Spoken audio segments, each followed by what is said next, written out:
Pour ce jeune couple de maraîchers, il y en a un peu plus là-bas, là on a déjà récolté au départ. il faut récolter ce matin les derniers poireaux et les choux de Bruxelles. Il y a 4 ans, ils ont complètement créé cette petite ferme sur une plaine céréalière en culture intensive. Leur objectif, enrichir une terre appauvrie grâce à la diversité. On a tout pensé au départ quand on s'est installé et on a installé en fait 300 arbres fruitiers. C'est quasiment que des essences locales, donc on fait ce qu'on appelle de l'agroforesterie. C'est les arbres que là on voit et on fait des cultures étagées pour optimiser la place. Voilà, on associe tout.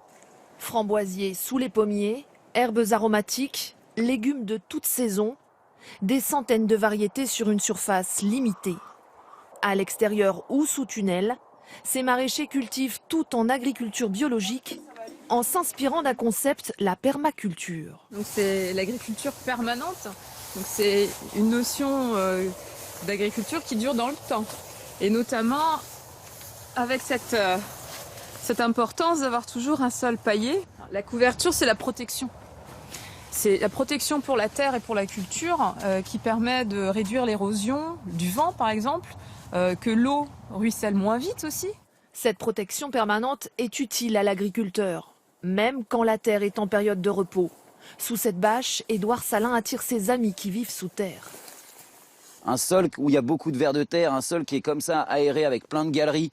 On les voit là, toutes les galeries partout, on voit des petites racines, on voit, regarde, encore un autre ver de terre là et tout quoi. Voilà, vous voyez, ils sont tous là, dans leurs galeries, ils font tous des galeries, ils remuent la terre, ils mangent la terre. Ne pas retourner la terre, certainement pas. Ceux qui la retournent, c'est eux. Ses amis venus du ciel aussi sont les bienvenus pour manger les nuisibles. Les oiseaux ont le gîte et le couvert. C'est pour une mésange bleue, donc un petit oiseau insectivore. Dès qu'il a ses oisillons au printemps, il prédate les papillons, il prédate les chenilles et il prédate aussi les limaces et les pucerons. Résultat, pas de pesticides, pas d'engrais chimiques, uniquement les engrais verts de la ferme. Aucune dette pour le couple, mais difficile de se dégager un SMIC. La vente des paniers bio de saison est encore insuffisante, même si les clients sont de plus en plus nombreux.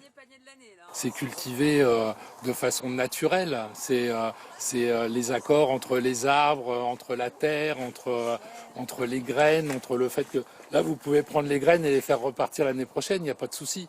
Ça refera les mêmes produits, ça sera aussi bon. Des micro-fermes qui se développent mais nécessitent beaucoup de main-d'œuvre. Pour produire tous ces paniers, le couple ne compte jamais les heures de travail.